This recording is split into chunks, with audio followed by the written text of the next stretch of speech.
मेरे दोस्तों राग होएन ना बुझेन আসেন তওবা করেন নবীর তরিকা নবীর মোহাব্বত আল্লাহর মোহাব্বত ভিতরে ঢুকান আল্লাহর ইশক ঢুকান আল্লাহর রাসূলের ইশক ঢুকান আল্লাহর হুকুম নবীর তরিকার উপরে চলেন দেখেন সুখ পান না পান ঘরওয়ালাদেরকে পায়ে ধরে বুঝান যে দেখো আমরা পরীক্ষামূলক কয়েকদিন কইরা দেখি আপনি পরীক্ষামূলক 6 মাস কইরা দেখেন না 1 বছর কইরা দেখেন না 2 মাস কইরা দেখেন না 1 মাস কইরা দেখেন না পরীক্ষামূলক করতে অসুবিধা কোথায় আমি তো পার্মানেন্ট করতে বলতেছি না পরীক্ষামূলক কইরা যখন দেখে যে না ফলাফল ভালো তো আগে চলতে থাকেন সুন্নত তো শুধু দুনিয়াতে আল্লাহর ইশক আল্লাহর রাসূলের ইশক আর জিন্দেগি যদি আল্লাহর রাসূলের সুন্নত দ্বারা সাজানো হয় এটা তো শুধু লাভ এইখানে দিবে না এইখানেও দিব ওইখানেও দিবে আল্লাহর রাসূল বলছে জিতু বিকরামাতিদ দুনিয়া ওয়াল আখিরা প্রত্যেক ব্যক্তি দুনিয়ায় বাদশাহী জীবন পাবে বাদশাহী জীবন বাদশা যেরকম জীবন কাটায়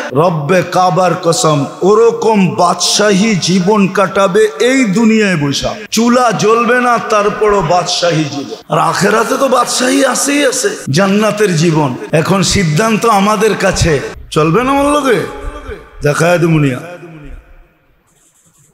ঘরের ফ্যামিলি নিয়ে চলেন দেখায় দিমু আর অধিকাংশই তো 99% বলবে আমার বাপে কি তোমার কাছে বিয়া দিছে তোমার চাকরানি হওয়ার লেগা পাও টিপার লেগা ও তো পাও টিপতেছে আর বলতেছে সোনা সৎকা করার সওয়াব কামাইতেছি আমি আমার সৌভাগ্য তোমার আগে মরতে পারলে তোমার হাত দিয়া জান্নাতে চলে যাবো তুমি দোয়া করবার আমি জান্নাতে যাব এই জন্যই কিন্তু এত পেঁচায় গোছায় বুঝাইতেছি আপনাদেরকে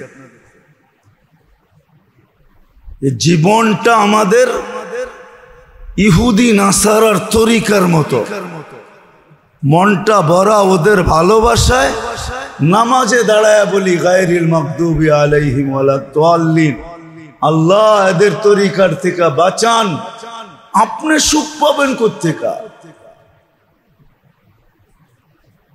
সুখ তো পাওয়া যাইত যদি মুহাম্মদুর রাসূলুল্লাহর তরিকা দিয়ে জীবনটা সাজানো থাকতো আসল জায়গায় আসছে আর মুহাম্মদুর রাসূলুল্লাহর সুন্নতের ইশক দিলে থাকতো ইশক মুহাম্মদুর রাসূলুল্লাহর ইশক যদি দিলে থাকতো ওটা তো দিলে নাই ওটা ঠোঁটে আছে ওটা দিলে নাই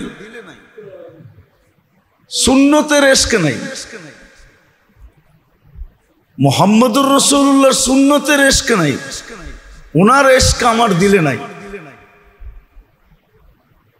ওনার ইশক যদি যুবকের দিলে থাকতো যে আল্লাহর রাসূলের ইশক আমার দিলে ভালোবাসা আমার দিলে মহব্বত আমার দিলে আর কারো ভালোবাসা নাই আল্লাহর ভালোবাসা আমার দিলে আল্লাহর ইশক আমার দিলে আর শরীরটা যদি ওইভাবে সাজানো থাকতো আছে আছে দুনিয়াতে কিছু লোক আছে এদেরকে আল্লাহ পাখির মতো পালে বিশ্বাস হয় না না আপনাদের হবে কোত্থেকে জানতো না যায়া দেখেন ওদের সাথে চইলা দেখেন ওদের জায়গায় যায়া দেখেন পাখির মতো চার পালে সারা দিন আসতেছে মানুষ খাইতেছে সে শুধু দেখতেছে আর দিলে দিলে আলহামদুলিল্লাহ বলতেছে আলহামদুলিল্লাহ আল্লাহ বসায় বসায় খাওয়ায় বসায় বসায় খাওয়ায় তা হাদিসে নেয়ামত বলতেছি আমি চিনি এদেরকে জীবনে নিজে বানায়া কয় পদের ভর্তা একসাথে খাইছেন হ্যাঁ কয় পদের 10 পদ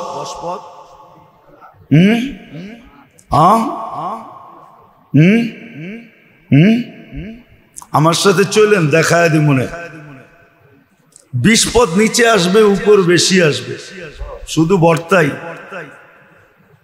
বাকি তরকারি বাদ দিলাম আমি দেখায় দিব নি আপনাকে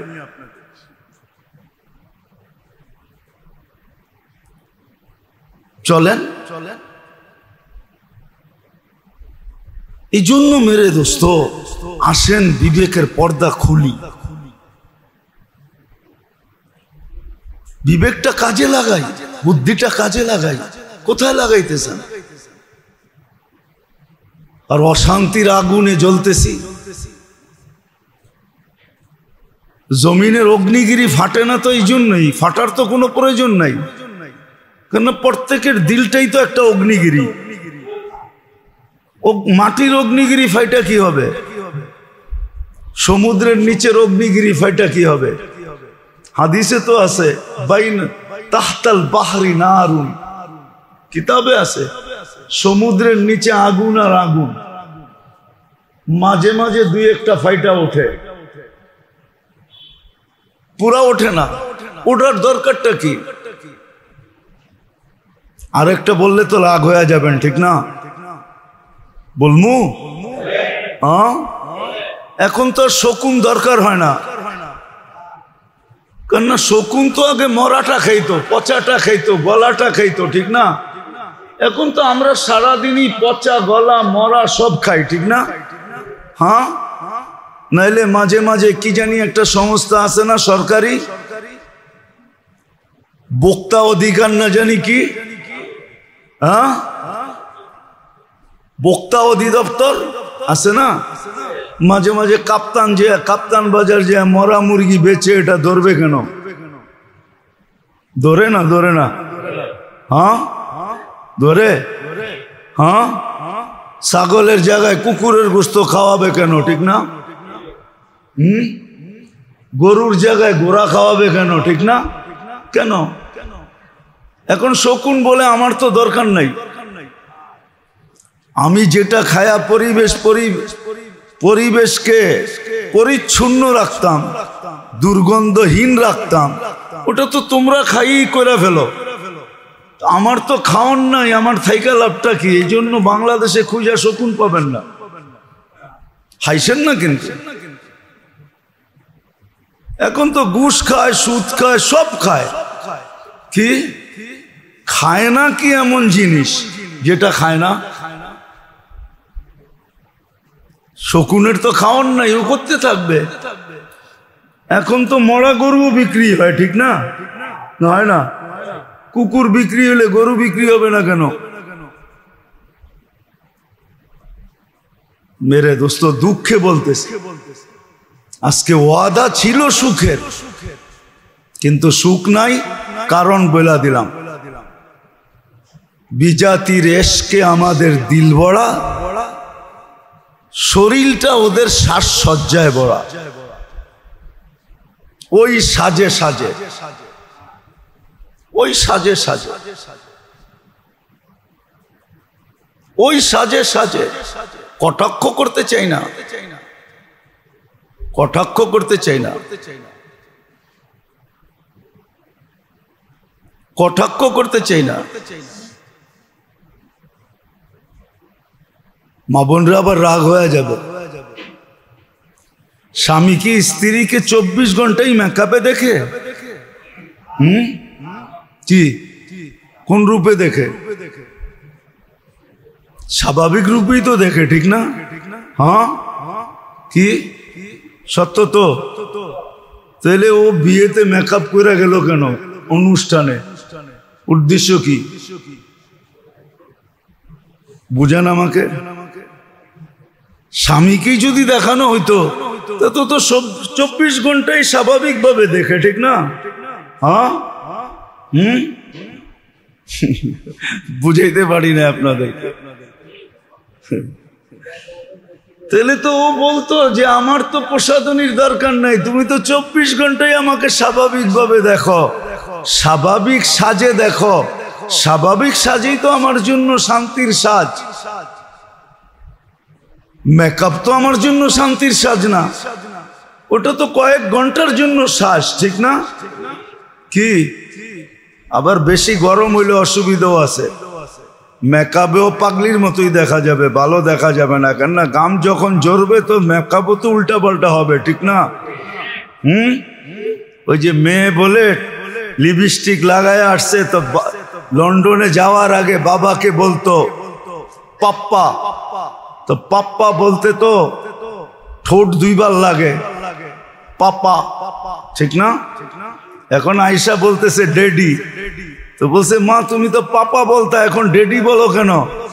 বলছে বাবা লিপস্টিক লাগাইছি তো, পাপা বললে লিপস্টিক নষ্ট হয়ে যাবে, ঠোঁট লাগবে, লিপস্টিক এলোমেলো হয়ে যাবে, এই জন্য ডেডি বলতেছি, কোনো ঠোঁট যেন ঠোঁটে না লাগে। অবস্থা এরকম। আজকে গায়ের তরিকায় সাজার কারণে, ফলো করার কারণে আমার পুরো সমাজ জাতি অশান্তিতে আছে। আল্লাহ বলে বানাইলাম আমি, সুসজ্জিত করলাম আমি, সুরক্ষিত করি আমি, 24 ঘন্টা লালন পালন করি আমি, শীত আইতে দেরি, শীতের সবজি তোর কাছে পাঠাইতে দেরি করি না, প্রত্যেক ঋতুর ফল তোর হাতে উঠায় দিতে দেরি করি না, সব ব্যবস্থা করি আমি।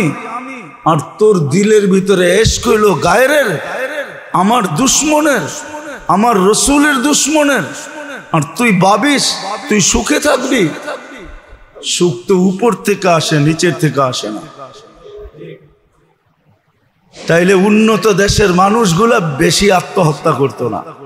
আত্মহত্যার প্রবণতা সবচেয়ে বেশি উন্নত দেশের মানুষ, সবচেয়ে বেশি মেন্টালিটি সমস্যা উন্নত দেশের মানুষের। মানসিক রোগী আমাকে তো বুঝাইতে হবে না। আমি তো প্রথম যখন অস্ট্রেলিয়া গেছি, প্রথমবার যেদিন, তা আমাকে যারা রিসিভ করতে আসছে তার ভিতরে একজন ছিল ওইখানে ডাক্তার, কেমিস্ট্রি ছিল, বড় কেমিস্ট্রির প্রফেসর। আমি বাইরে, আমি চিনি উনাকে আগের থেকে, আমি হাসতে হাসতে জিজ্ঞাসা করতেছিলাম, ডাক্তার সাহেব অস্ট্রেলিয়ায় মানসিক রোগী শতকরা কয়জন? আপনি কেন জিজ্ঞাসা করেন? আপনি তো মাত্র জীবনে প্রথমবার আসলেন। আমি বললাম আমি প্রথমবার আসতে পড়ি, আল্লাহ তো আমাকে কিছু দিছে, একবারে তো খালি না, আমি অলিপুরা না হইলেও তো খালি হতো না। আপনি কেন জিজ্ঞাসা করেন? আমি বললাম বলেন না আপনি, অসুবিধা কি? কেন আমার মনে হইলো আচরণে বেশিরভাগই মানসিক রোগী, স্বাভাবিক মানুষের আচরণ এরকম হয় না। কয় শতকরা 4 জনে 1 জন মানসিক রোগী।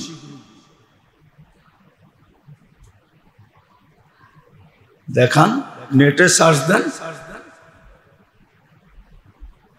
দুনিয়াতে সবচেয়ে বেশি ওষুধ বিক্রি হয় টেনশনের। কি কিসের? বিশ্বাস হয় না? হ্যাঁ না, মনে হয় না। গ্যাস্ট্রিকের ওষুধের ভিতরে অর্ধেক হইল টেনশনের, টেনশন মুক্ত হওয়ার জন্য, আর অর্ধেক হইল গ্যাসের জন্য। নাই তো কোনো একজন ডাক্তার, নালে জিজ্ঞাসা করতাম। এগুলো গাঁটা শেষ আমার। দুনিয়ায় সবচেয়ে বেশি ওষুধ বিক্রি হয় ডেলি $1 ট্রিলিয়ন, শুধু টেনশনের।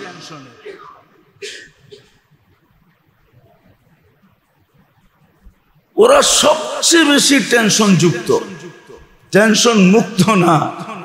টেনশন মুক্ত হলে ওই সদরঘাটে যে থাকে, ওর কোনো টেনশন নেই। টেনশন মুক্ত ও যে আমার ঘরে কাজ করে, ও জানে বিস্পদ পাকাইলে কি হবে, সারে তো মাইপা খাবে, আর ছাড়া তো খাইতে পারবে না, আর ফ্রিজেও রাখবে না। যাওয়ার সময় তো এটি আমাকেই দিয়া দিবে, আমি বক্সে বইরা লয়ে যামু, আর বাসায় নিয়ে পোলাপানদের সামনে রেখা কমু, মন বইরা খা। কামাইছে একজনে, পাকাইছে আরেকজনে, দেখছে আরেকজনে, খাবি আরেকজনে। ওই প্রবাদ বাক্য সত্য। বাগানে একটা শব্দ হইল, শুনলো 2 জনে, ওই 2 জনে গেল না, গেল অন্য 2 জনে, ওই 2 জনে দেখলো না, দেখলো অন্য 2 জনে, ওই 2 জনে নিল না, নিল অন্য 2 জনে, ওই 2 জনে খাইলো না, খাইলো অন্য একজনে। এরমই হবে মনে হয়, বোঝেন না? কানে শুনছে, পায়ে গেছে, চোখে দেখছে, হাত দিয়া নিছে, খালি একা মুখে খাইছে। আমার বাড়ির কাজের লোক মজা করে খায়, কামায় একজনে, বাজার করে আরেকজনে, পাকায় আরেকজনে, দেখে আরেকজনে, মজা করে খায় আরেকজনে। এটাই তো নিয়ম চলতেছে, ঠিক না? কি এটা না? এটাই তো করি। ঘরের মহিলারা তো এটাই করে। পচায় ফেলমু, তুই নিয়ে যা। কেন গড়ালারা তো বাইসা বাইসা খাইছে, হার্টের দিকে দেখা খাইছে, কিডনির দিকে দেখা খাইছে, ডায়াবেটিসের দিকে দেখা খাইছে, প্রেশারের দিকে দেখা খাইছে। বাজার তো ঠিকই করছে, পাক তো ঠিকই হয়েছে, শুধু খাইতে পারে না, দেখছে শুধু। এই একটু চিমটি দিয়া দিয়া উঠে আনিছে, বাকি সব কাজের বুয়ায় নিয়ে গেছে। ওর কোনো টেনশন নাই। ওর টেনশন এতটুক, আজকে কাজে যেতে পারবো কিনা, কাজে গেলে কয়েক আইটেম বাড়িতে নিয়ে আসতে পারবো, এতে সন্দেহ নাই। ও টেনশন ফ্রি। মেরে দোস্ত, রাগ হয়েন না, বুঝেন, আসেন, তওবা করেন। নবীর তরিকা, নবীর মোহাব্বত, আল্লাহর মোহাব্বত ভিতরে ঢুকান, আল্লাহর এশক ঢুকান, আল্লাহর রসুলের এশক ঢুকান, আল্লাহর হুকুম নবীর তরিকার উপরে চলেন। দেখেন সুখ পান না না পান, ঘরালাদেরকে পায়ে ধরে বুঝান যে দেখো আমরা পরীক্ষামূলক কয়েকদিন করে দেখি। দেখেন না, ভ্যাকসিন তো একদিনে লাগায় না, একদিনে লাগাইছে। হ্যাঁ, 1 বছর গেছে পরীক্ষামূলক ব্যবহার করতে করতে করতে করতে করতে, ঠিক না? তারপরে না ভ্যাকসিন লাগাইছে, ঠিক না? আপনি পরীক্ষামূলক 6 মাস করে দেখেন না, 1 বছর করে দেখেন না, 2 মাস করে দেখেন না, 1 মাস করে দেখেন না। পরীক্ষামূলক করতে অসুবিধা কোথায়? আমি তো পার্মানেন্ট করতে বলতেছি না। পরীক্ষামূলক করে যখন দেখে যে না ফলাফল ভালো, তো আগে চলতে থাকেন। সুন্নত তো শুধু দুনিয়াতে আল্লাহর ইশক, আল্লাহর রসুলের ইশক, আর জিন্দেগি যদি আল্লাহর রসুলের সুন্নত দ্বারা সাজানো হয়, এটা তো শুধু লাভ এইখানে দিবে না, এইখানেও দিব, ওইখানেও দিবে। আল্লাহর রসুল বলছে জিতু বিকেরামাতিদ দুনিয়া ওয়াল আখিরা, প্রত্যেক ব্যক্তি দুনিয়ায় বাদশাহী জীবন পাবে, বাদশাহী জীবন। বাদশাহ যেরকম জীবন কাটায়, রব্বে কাবার কসম ওরকম বাদশাহী জীবন কাটাবে এই দুনিয়ায় বসা। চুলা জ্বলবে না, তারপরও বাদশাহী জীবন। আর আখিরাতে তো বাদশাহী আছেই আছে, জান্নাতের জীবন। এখন সিদ্ধান্ত আমাদের কাছে যে জীবনভর জ্বলতেছি, জ্বলতেই থাকবো, ঠিক না? তো এইখানেও জ্বলবেন, ওইখানেও জ্বলবেন। ওইখানেও কিন্তু জ্বলন অপেক্ষা করতেছে। নবীর চোখের পানি কোনো কাজে দিবে না মনে হয়। আল্লাহ রসুল কাঁদতে কাঁদতেই গেছেন। উম্মতে এখনো কাঁদেন, এখনো কাঁদেন, শব্দ আসে না আমাদের কানে। কেউ কেউ এখনো দেখেন, এখনো কাঁদেন যে মা বিকুম, আমার উম্মতের কি হইল, কি দিয়া আসলা, আমার জীবনটা কি হয়ে গেল। বাকি ধাক্কা তো কিয়ামতের মাঠে আসেই। হাউজে কাউসারে যাইতে দেরি, ধাক্কায় বাইর করতে দেরি করবে না। ওই মন, ওই চেহারা, ওই হাত যেটা 24 ঘন্টা উম্মতের জন্য উঠা ছিল, আর কিয়ামতের মাঠে উম্মতি বলে চিৎকার দিবে, ওই নবী কিয়ামতের দিন 2টা কাজ করবে। বলবে সুফকান সুফকান লিমান গাইয়ারা বাদি, যাও দূরে সরো। যাদের ইশক আর মোহাব্বত আর জিন্দেগি মতো তোমার জীবন ছিল, ওদের কাছ থেকে নিয়ে নাও, আমার কাছ থেকে না। আর একটা কোরআনে আছে, রব্বি ইন্না কওমি ইত্তাখাযু হাযাল কুরআনা মাহজুরা। রব, আমার উম্মত কোরআন রাইখা আসছিলাম, কিন্তু কোরআনের ধার ধারে নাই, বিদা আমিও এদের ধার ধারতে চাই না। এরা আমার ইজ্জত রাখে নাই, আমি এদের ইজ্জত রাখবো কেন, সমীহা করব কেন? যদি মোকদ্দমা দায়ের করে দিল, রব্বে কাবার কসম বাঁচার কোনো রাস্তা নাই। আসেন তওবা করি, ঘরালাদেরকে নিয়ে শিখি। আজকাল আমাদের ঘরের ফ্যামিলি তো বড় হয় না, আগে হইতো। আগে যার কাছে ধন থাকতো সে মানুষের কাছে ধনের দোয়া চাইতো না, জনের দোয়া চাইতো।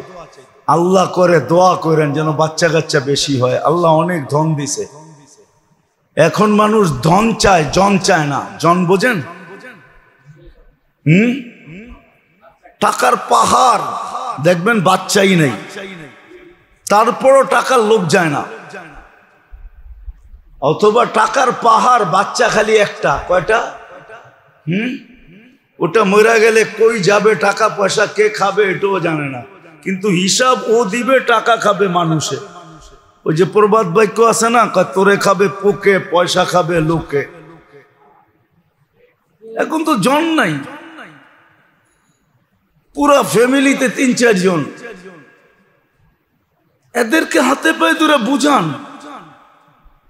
আল্লাহর এশক, রসুলের এশক দিলে ভরেন, নবীর সুন্নত, আল্লাহর হুকুম। 60-70 বৎসর, 60-70 বৎসর। আরে ট্যানারির মোড়ে যদি গাড়ি আটকায় যায়, জ্যামে পড়ে, তো নাকে তো রুমাল দিয়ে বসে থাকে। না কয় যে গাড়িরে পাখা লাগা, তাড়াতাড়ি এখান থেকে উড়াল দে, ট্যানারির দুর্গন্ধ আর সইতে পারি না, ঠিক না? রাকে রুমাল দিয়ে তো বসে থাকে। 60-70 বৎসরের জীবন, একটু রুমাল নাকে দিয়া কাটাইলে কি আসে যায়? এটা ভাইবও তো কাটানো যায়। 60-70 বৎসরের জীবন, তারপরে সুখ আর সুখ, শান্তি আর শান্তি, জান্নাত আর জান্নাত। আল্লাহ আমাদেরকে বুঝার তৌফিক দে, তওবা করার তৌফিক দে। তওবা করেন, তওবা মনের থেকে আল্লাহর কাছে দোয়া করেন। আল্লাহ এদের এশক যদি দিলে থাকে তো আপনি মেহেরবানি করে বাড়ি করে দেন। আপনার ভালোবাসা, হাবিবের ভালোবাসা আমাদের দিলে ঢুকান, চান আল্লাহর কাছে। আল্লাহ আমাদেরকে আমল করার তৌফিক দান করেন। ওমা আলাইনা ইল্লাল বালাগ।